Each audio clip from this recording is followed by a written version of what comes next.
Hello, guys and gals, and this is a movie review for Stanley Kubrick's A Clockwork Orange. I need to look something up real quick. Sorry about that. Give me just a second. Book by Anthony Burgess. Film. I can't remember who the lead dude was. Why is it not here? Okay. IMDb. And yeah, if you're still here, then good. Let's see. Malcolm McDowell. Here we go. Okay. So this movie featured. Now this movie is a bit has a bit of a history to it. I found this at the Blue Butterfly up in Canton for like 50 cents. So and I was curious because I had heard, this is like the forbidden movie, and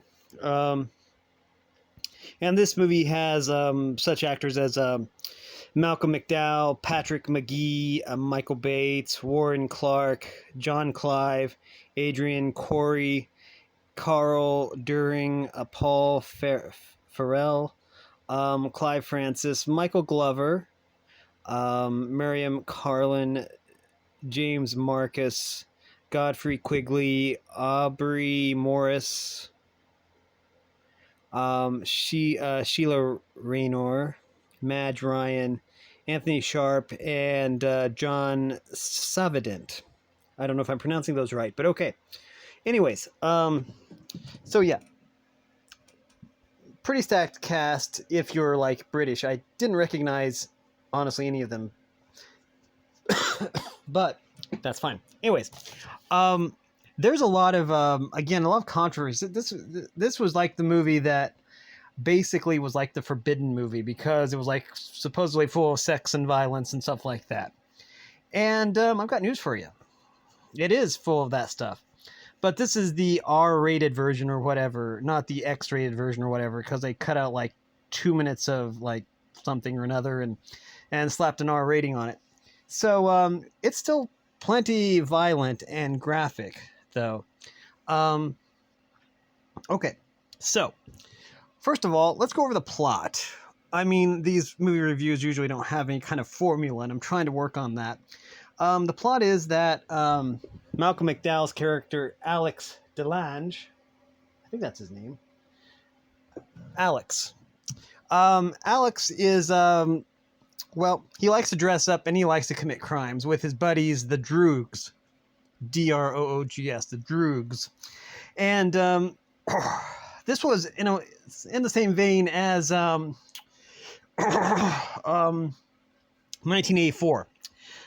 Because there was like, well, in 1984, they had their own language for stuff like doublethink and stuff like that. There was their own little language. Well, there's their own little language here. Anyways, head is Gulliver, and to look at something or to view something is to viddy something, Viddy, viddy. I remember Gulliver because of the Animal Crossing character that washes up on your beach, named Gulliver. So anyways, so Alex and his Droogs, his little gang of thugs, they like to chill at this milk bar. And I can't even show a picture of the milk bar because it's a very weird place. I'm pretty sure that a place like that doesn't exist in like Britain or something. It's probably completely made up for this book because I don't think that a place like that would exist. There are the milk dispensers are basically statuettes of naked ladies, and the milk comes out the breast. So it's kind of really weird. Anyway, also I think the milk is laced with something that really, some kind of mind-altering drug or something. But though I'm maybe not. Anyways, they go on a crime spree, and up to this point, Alex hadn't gotten caught or anything like that. But anyways, Alex is eventually caught, and that isn't really a spoiler because that's basically, the point of the movie, And while there, Alex gets involved with the church, or the chaplain. Is that what they call the prison priest person. He gets into the biblical version of this, where he studies the Bible and stuff, but he's really only interested in like the violent, in fantasizing about the violent fights, and all the wars that they had in biblical times. But he hears about the Ludovico technique, which is supposedly to make a person, completely adverse to violence or even watching pornography. So eventually he convinces the superiors to let him undergo the Ludovico techniques, because he's in for like 14 years. It's been like 4 years, 3 years or something. And he wants to get out early. Who wouldn't in, a prison? Anyways, we don't actually see what happens to him, but he says, it's terrible there. So you can just imagine, all the bad things that probably happened to him there. And it isn't really, undeserved, I would say, because he did actually end up murdering someone with a certain phallic-shaped object. But anyways, there is a lot of graphic violence in this movie. There's a lot of nudity in this movie, both male and female nudity. But I don't really find it all that shocking these days. I mean, in Infinity Pool, there was an orgy. I mean, so this is kind of what I would kind of consider tame. But, back in like the 70s, this was kind of, really, really,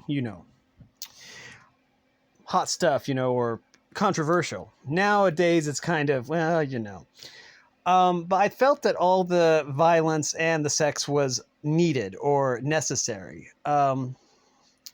So, anyways, Alex does undergo the Ludovico technique, and it works a little bit too well in that he can't even defend himself. Now, had people probably left him alone, or say, well, hey, maybe he's changed since he's had this Ludovico technique done on him. Maybe we should leave him alone and let him live his life now that he's, reformed. But no, that doesn't exactly happen. Only the problem is that the Ludovico technique took away his ability to defend himself. So he would get severe headaches if he even if he even had a violent thought. And or even if he heard certain music. So anyways, it just kind of put him in a bad way.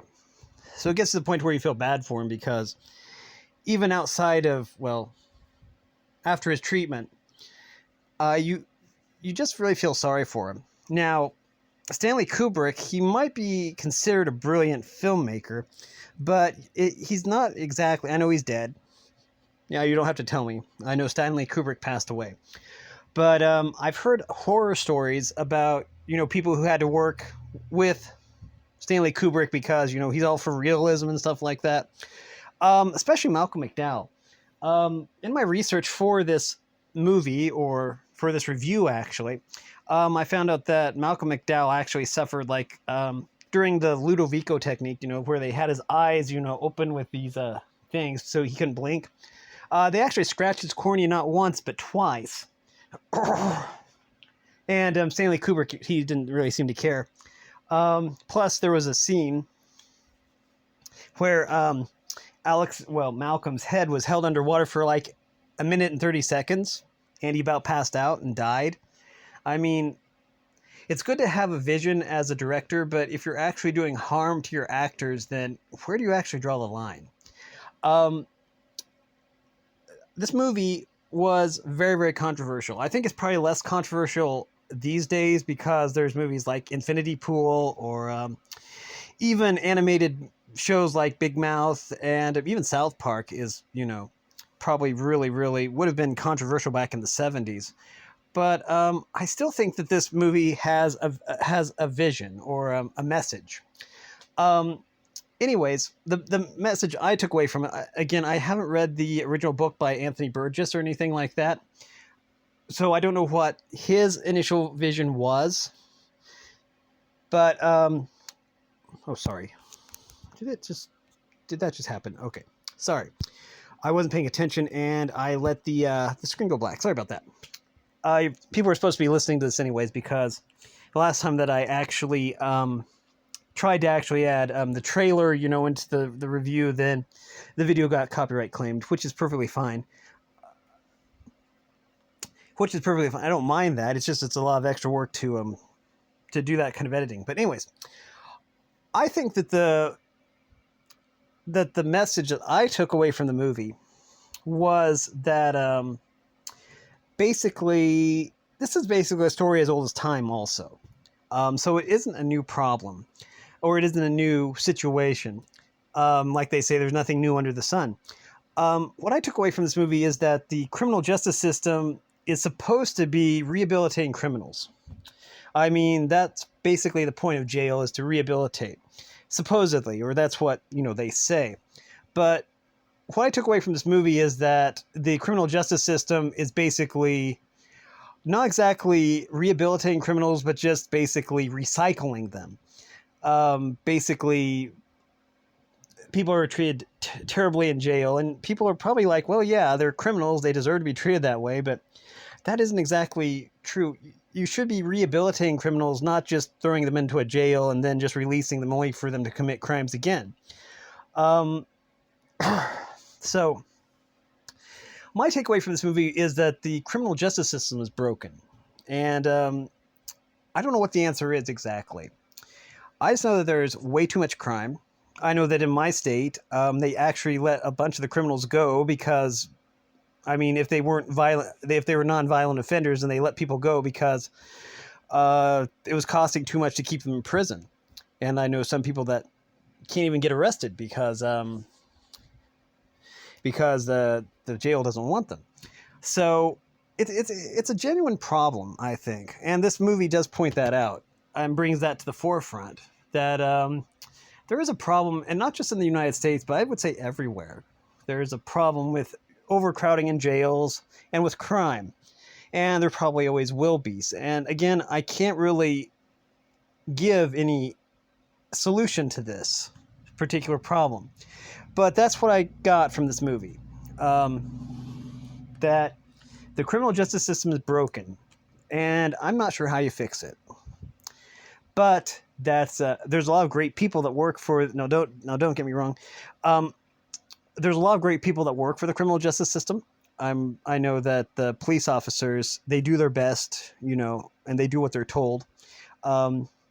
It's just that I don't know what the answer is, though. I can't really give a definitive answer, but I know that a lot of great people work for the criminal justice system. I'm not dunking on the criminal justice system. I think they do a great job. I just don't know. There has to be a solution somewhere of getting from point A to point B and of rehabilitating criminals. I don't know, but I don't think jail is the answer. And well, I'm not against capital punishment. I don't think capital punishment is really the answer either. So I really don't know. Again, this movie left me feeling conflicted because it brought all this to my mind. But anyways, this was, I thought, a really good movie, and I think that everyone should watch it at least once. I know it's a difficult watch because of all the violence. There is some very graphic violence, very graphic sexuality in this, sexual scenes. But compared to what's out there right now, it isn't quite as shocking as it was back when this was originally made. Still, yeah, this would give me... I would tell anyone they should probably watch this if they can find a copy of it. Because it really brought a lot of thoughts to my head of maybe how can I make civilization better? How can I make a difference here? I don't know. Anyways, that is going to do it for this video. I thought that it was a really good movie. I know that the actors went through a lot working with this Stanley Kubrick dude because, yeah. But anyways, with all that being said, Thanks for watching, everyone. If you like this content, make sure you like and subscribe, ring the bell so you know when I upload. Also, if you want to support me in any way, or if you want to join the Discord server, all the information will be in the description below. And as always, thanks for watching, everyone. You are loved, and have a great day.